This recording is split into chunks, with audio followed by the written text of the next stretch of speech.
ಬರ್ತಾ ಇದೆಯಲ್ಲ, ಎಲ್ಲಿವರೆಗೂ ನಡೆದಿದೆ ಈಗ ನಿಮ್ದು ಇಲ್ಲಿ? ಇಲ್ಲಿಂದ ಬಂದಿದ್ದೆಲ್ಲ ರಿಪೋರ್ಟ್ ಮಾಡಿ ನಾಡ ಕಚೇರಿ ಕಳಿಸಿ. ಇಲ್ಲಿಂದ ರಿಪೋರ್ಟ್ ಮಾಡಿ ನಾಡ ಕಚೇರಿ ನಾಡ ಕಚೇರಿಯಲ್ಲಿ ಬೇಗೂರು ಇಲ್ಲಿಂದ ಬಂದಿರೋದೆಲ್ಲ ನಾಡ ಕಚೇರಿ ಕಳಿಸ್ತಾ ಇಲ್ಲ. ಹಾಗಾಗಿ ನೀವು ಏನು ಚೆಕ್ ಮಾಡ್ತೀರಾ ಇಲ್ಲಿ ಬಂದರೆ ಫೈಲು? ಬೇಸಿಕ್ಲಿ ಅಂದರೆ ನಮ್ಮ ಆರ್ ಏನು ಹೇಳ್ತಾರೆ, ಅದು ಕ್ಯಾಸ್ಟ್ ಸರ್ಟಿಫಿಕೇಟ್, ಟಿ ಸಿ ಇದೆ, ಅವ್ರೇನು ಡಾಕ್ಯುಮೆಂಟ್ಸ್ ಹಾಕಿದ್ದಾರೆ, T C, okay, Aadhaar card, okay, ಪ್ರಸ್ತುತ ಫೈಲಲ್ಲಿ ಏನಿರ್ತದೆ ಅದನ್ನು ನಾವು ಬರೆದು ರಿಪೋರ್ಟ್ ಮಾಡ್ತೀರಾ. ಒಂದು ವೇಳೆ ಆಧಾರ್ ಕಾರ್ಡ್ ಇಲ್ಲ ಅಂದರೆ ಏನು ಮಾಡ್ತೀರಾ? ಇಮಿಡಿಯೇಟ್ ಆಧಾರ್ ಕಾರ್ಡ್ ಇಲ್ಲ ಅಂತಾನೆ ಅದ್ರಲ್ಲಿ ಫೈನಲ್ ಆಗೋದು. ಯಾಕಂದ್ರೆ ಇಲ್ಲಿ ಬೇಸಿಕ್ ರಿಪೋರ್ಟ್ ಅಷ್ಟೇ. ಓಕೆ, ನಾಡ ಕಚೇರಿನಲ್ಲಿ ನೀವು ಹೆಚ್ಚಿನ ಮಾಹಿತಿ ಬೇಕು ಅಂದ್ರೆ ನಾಡ ಕಚೇರಿ. ಓಕೆ, ಇಲ್ಲಿ ನಡೆಯುವಂಥದ್ದು ರಿಪೋರ್ಟ್ ಮಾತ್ರ. ಇಲ್ಲಿ ಮಾತ್ರ ಏನಂದ್ರೆ ಇಲ್ಲಿ ಬಂದಿದ್ದ ಫೈಲ್ನ ಇಮಿಡಿಯೇಟ್ ಆಗಿ ಎಲ್ಲ ಯಾವುದು ಫೈಲ್ ಇಟ್ಕೊಳ್ಳದೆ ಅದನ್ನ ಚೆಕ್ ಮಾಡಿ ಸೀದಾ ಬೇಗೂರು ಕಳಿಸ್ತೇವೆ. ಓಕೆ, ಬೇಗೂರು ನಾಡ ಕಚೇರಿಗೆ ಭೇಟಿ.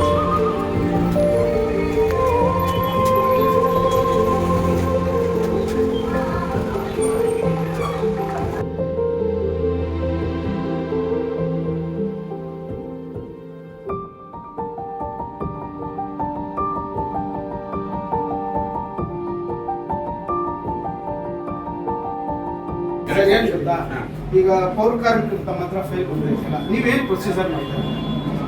RAVA ರಿಪೋರ್ಟ್ ಏನಿದೆಯೋ ಅದನ್ನ ಇಮಿಡಿಯೇಟ್ ಆಗಿ ನಾನು ರಿಪೋರ್ಟ್ ಮಾಡಿ ಕಳಿಸ್ಕೊಡ್ತೀನಿ. ನಿಮ್ಮ ಹತ್ರ ಫೈಲ್ ಬಂದಿದ ತಕ್ಷಣನೇ ನೀವು ರಿಪೋರ್ಟ್ ಮಾಡಿ ಇಲ್ಲಿಂದ ಎಲ್ಲಿ ಕಳಿಸ್ತೇವೆ? ತಹಸೀಲ್ದಾರ್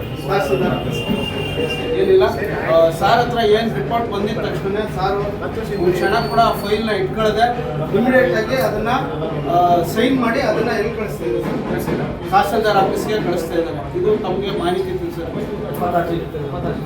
ಇದು ನಾವು ಕಚೇರಿ ಬಂದಿರೋದು ಬೇಗೂರು ಉಪ ತಹಸೀಲ್ದಾರ್ ಆಫೀಸ್ಗೆ ಬಂದಿದ್ವಿ. ಸರ್ ನಮಗೆ ಮಾಹಿತಿ ಕೊಟ್ಟಿದ್ದಾರೆ, ಏನು ಡೀಟೇಲ್ ಇದೆ ಅಂತ. ಪಿಟಿ ನಿರ್ದೇಶಕರು ಲಕ್ಷ್ಮಣ್ ರೆಡ್ಡಿ ಅವರನ್ನು ಭೇಟಿ ಮಾಡುತ್ತಾರೆ. ಇದೇ ನೋಡಿ ಸಿಂಧುತ್ವ ಕಚೇರಿ. ಪೌರ ಕಾರ್ಮಿಕರನ್ನು ಕಾಯಂಗೊಳಿಸುವಾಗ ತಮ್ಮ ದಾಖಲೆಗಳನ್ನು ಸಿಂಧುತ್ವ ಮಾಡುವಂಥ ಕಚೇರಿಗೆ ಭೇಟಿ. ಲಕ್ಷ್ಮಣ್ ರೆಡ್ಡಿ ಅವರ ಜೊತೆ ಖುದ್ದು ಮಾತನಾಡಿದ್ದೇವೆ. ಈಗ ಪೌರ ಕಾರ್ಮಿಕರನ್ನ ರಾಜ್ಯ ಸರ್ಕಾರದಿಂದ ಪರ್ಮನೆಂಟ್ ಮಾಡಿಸ್ತಾ ಇದ್ದಾರೆ. ತಮ್ಮ ಹತ್ರ ಯಾವ ಪ್ರೊಸೀಜರ್ ನಡೀತಾ ಇದೆ ಸರ್? ಈಗ ನಮ್ಮಲ್ಲಿ ಈಗಾಗಲೇ ನಾವು ಮೊನ್ನೆ ಆಯುಕ್ತರು, BBMP ಮತ್ತು ಮಾನ್ಯ ಅಧ್ಯಕ್ಷರಾದಂಥ ಜಿಲ್ಲಾಧಿಕಾರಿಗಳ ಅಧ್ಯಕ್ಷತೆಯಲ್ಲಿ ನಾವು ಸಭೆ ಮಾಡ್ತೀವಿ. ಸಭೆಯಲ್ಲಿ ಏನು ತಿಳಿಸ್ತಾರೆ ಅಂದರೆ, ಅವರು ಅನಕ್ಷರಸ್ಥ ಆಗಿರೋದ್ರಿಂದ ಅವ್ರದ್ದು ನಾವು ಏನು ಕಲೆಕ್ಟ್ ಮಾಡ್ತಿದ್ವಲ್ಲ 13 ಟೈಪ್ ರೆಕಾರ್ಡ್ಸು ಅಷ್ಟೆಲ್ಲ ಇರೋಲ್ಲ. ಏನು ಮಿನಿಮಮ್ ರೆಕಾರ್ಡ್ಸ್ ಇದೆಯೋ ಅದು ಮಾತ್ರ ಕಲೆಕ್ಟ್ ಮಾಡಿ ಅವರ ಸಿಂಧುತ್ವವನ್ನು ಇಶ್ಯೂ ಮಾಡಲಿಕ್ಕೆ ಕ್ರಮ ಕೈಗೊಳ್ಳಿ ಅಂತ ಜಿಲ್ಲಾಧಿಕಾರಿಗಳು ಸೂಚನೆ ನೀಡಿರ್ತಾರೆ. ಅದರಂತೆ ನಾವೇನು ಮಾಡ್ತೀವಿ, 2 ಇದನ್ನು ನೋಟ್ರಿಯನ್ನು ಮಾಡಿಸ್ತಾ ಇದ್ದೀವಿ. ಒಂದು ವಂಶವೃಕ್ಷ ಇಲ್ಲ ಅಂದರೆ ನೋಟ್ರಿ, ಎರಡನೇದು ಅವರು ತಂದೆಯವರ ಕ್ಯಾಸ್ಟ್ ಸರ್ಟಿಫಿಕೇಟ್ ಇಲ್ಲ ಅಂದರೆ ನೋಟ್ರಿ. ಸೊ ಇಷ್ಟು ಮಾತ್ರ ಇಟ್ಕೊಂಡು ಅವ್ರ ಕ್ಯಾಸ್ಟ್ ಸರ್ಟಿಫಿಕೇಟ್ನ ಆಧಾರಮೇಲೆ ಎಲ್ಲ ಮಾಹಿತಿಯನ್ನು BBMP ನಮಗೆ ಈಗಾಗಲೇ ಸಬ್ಮಿಟ್ ಮಾಡಿದ್ದಾರೆ. ಒಟ್ಟು SC ST ಅವ್ರದ್ದು 4,500, ಅದರಲ್ಲಿ 3,350 ನಮಗೆ ರಿಸೀವ್ ಆಗಿದೆ.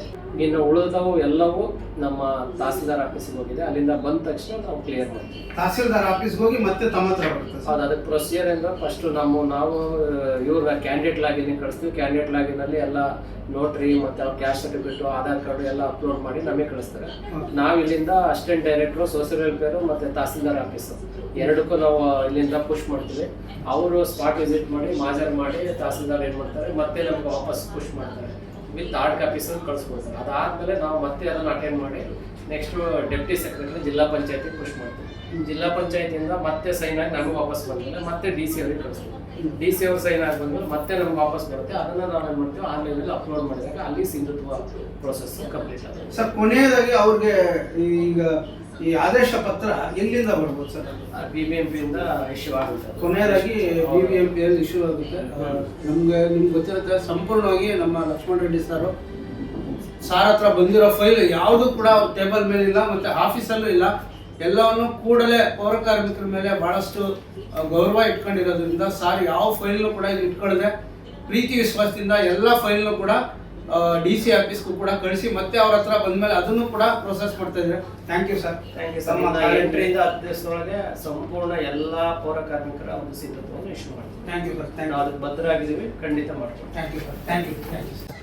ಸರ್, ಇನ್ನು ಎಷ್ಟು ದಿವಸದಲ್ಲಿ ಹೋಗುತ್ತೆ ಸರ್? ಇನ್ನು ಮ್ಯಾಕ್ಸಿಮಮ್ 8 to 10 ಡೇಸ್ ನಮಗೆ ಕೊಡ್ತಿದ್ದಾರೆ. ಅಷ್ಟರೊಳಗೆ ಎಲ್ಲರದು ಕ್ಲಿಯರ್ ಆಗುತ್ತೆ, ಯಾರು ಭಯ ಪಡೋ ಅವಶ್ಯಕತೆ ಇಲ್ಲ. ನಮ್ದು ಏನಾಯಿತು, ನಮ್ದೇನು ಪ್ರೋಸೆಸ್ ಆಯಿತು ಇಲ್ಲ ಅಂತ 8 ರಿಂದ 10 ದಿವಸದೊಳಗೆ ಅಪ್ ಟು ಡೇಟ್ ಎಲ್ಲರದು ಕ್ಲಿಯರ್ ಮಾಡ್ತೀವಿ. Okay sir, thank you sir. ಇಷ್ಟಿದೆ ಇದನ್ನ ಫೈಲ್ ಮಾಡ್ತಾ ಇದೀವಿ ಇದನ್ನ ನಂಬರ್ ಇದೆಲ್ಲ ಬಂದಿರೋ ಫೈಲ್ಸ್.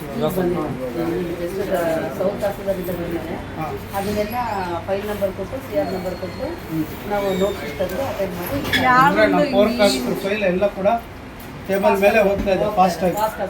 ಫಾಸ್ಟಾಗಿ ಆಗಿಲ್ಲ ಅಂದರೆ ದಯವಿಟ್ಟು ಬೇಗ ಫಾಸ್ಟಾಗಿ ಮಾಡ್ತಾ ಇದೀವಿ ಫಾಸ್ಟಾಗಿ ಅವತ್ತಿಂದ ಅವತ್ತೇ ಕ್ಲಿಯರ್ ಮಾಡ್ತಾ ಇದೀವಿ. ಯಾವುದು ಕಾಯಿಸ್ಬೋದು, ಇದು ಪೌರ ಕಾರ್ಮಿಕರು ಆಗಿರೋದ್ರಿಂದ ಯಾವುದು ಪೆಂಡಿಂಗ್ ಆಗ್ತದೆ. ಫಾಸ್ಟಾಗಿ ಮೂವ್ ಮಾಡ್ತಾ ಇದೀವಿ. ಬಂದಿರೋ ಫೈಲ್ಸ್ ಸರ್ ಪೌರ ಕಾರ್ಮಿಕರದ್ದು ಎಲ್ಲವರೆಗೂ ಬಂದಿದೆ ಸರ್. ಈಗ ಪ್ರೊಸೀಜರ್ ಪರ್ಮನೆಂಟ್ ಮಾಡ್ತಾ ಇದ್ದಾರೆ. ಇನ್ನೂ ಇನ್ನೂ ಅಪ್ಡೇಟ್ ಇರಲ್ಲ, ಬಟ್ ಒಂದಷ್ಟು ಪ್ರೊಸೀಜರ್ ನಡೀತಾ ಇದೆ. ಒಂದಷ್ಟು ದಲ್ಲಾಳಿಗಳು ಸೇರಿಕೊಂಡು ನಮ್ಮ ಪೌರ ಕಾರ್ಮಿಕರ ಹತ್ರ ದುಡ್ಡು ಕೊಡೋದು ಇದೆಲ್ಲ ಸ್ಟೇಟ್ಮೆಂಟ್ ಕೊಡೋದು ಏನು ದುಡ್ಡು ಕೊಡೋದು. ಹೌದು. ಈಗ ಪೌರ ಕಾರ್ಮಿಕರು ಈಗ SC STಗೆಲ್ಲ ಏನಾಗ್ತಾ ಇದೆ ಅಂದರೆ ಹಲವಾರು ಬ್ರೋಕರ್ಗಳೆಲ್ಲ ಸೇರಿಕೊಂಡು ದುಡ್ಡಿನ ಮೇಲೆ ಅವ್ರಿಗೆ ಗೊತ್ತೇ ಇರಲ್ಲ. LTM ಪರ್ಸನ್ಸ್ ಅವರು ಏನು ಮಾಡಿದ್ರೆ ಏನಾಗುತ್ತೆ ಕೆಲಸ ಒಂದು ಪರ್ಮನೆಂಟ್ ಆಗ್ತಾ ಇರೋ ಒಂದು ಧೈರ್ಯಕ್ಕೆ ಅವ್ರು ಯಾರು ಮುಂಚೆ ಕೇಳಿದ್ರೆ 20,000 ರೂಪಾಯಿ ಕೊಡ್ತಾರೆ. 20,000 ರೂಪಾಯಿ ಆದಮೇಲೆ 20,000 ರೂಪಾಯಿ ಆದಮೇಲೆ 20,000 ರೂಪಾಯಿ ಕೊಟ್ಟು ಆದಮೇಲೆ ಏನು ಮಾಡ್ತಾರೆ ಅಂದರೆ ತಿರ್ಗನ ಹೋಗಿ ಇನ್ನೂ ಒಂದು 10,000 ರೂಪಾಯಿ ಕೊಡಬೇಕು, ಒಂದು ಕೆಲಸ ಆಗಿಲ್ಲ ಅದು ಏನು ಕೇಳ್ತಾರೆ ಸರ್ ದುಡ್ಡು. ಬಟ್ಟು ಅಲ್ಲಿ ಹೋಗೋದಕ್ಕೆ ಇವರು ಮಕಾನೇ ಇಲ್ಲ ನೋಡಿ. ಅಲ್ಲಿ ಗಂಟೆಗೆ ಮನೆ ಅಂದೆ ಬಿಸಿಲಂದೆ ಮಳೆ ಅಂದೆ ಅಂತ ಕೆಲಸ ಮಾಡ್ತಾರೆ. 5 ಗಂಟೆಗೆ ಬಂದ ಅಂಥವ್ರಿಗೆ ದುಡ್ಡು ತಿಂತಾ ಇದ್ದಾರೆ ಅಂದರೆ ಇವ್ರ ಮನೆಗೆ ಇದ್ದಾರೆ. ಇಷ್ಟು ಮಾತ್ರ ಹೇಳ್ಬೋದು. Thank you. ನನ್ನ ಹೆಸರು ಡಾಕ್ಟರ್ ಬಾಬು ಅಂತ, the Bangalore city corporation workers federation. Thank you sir.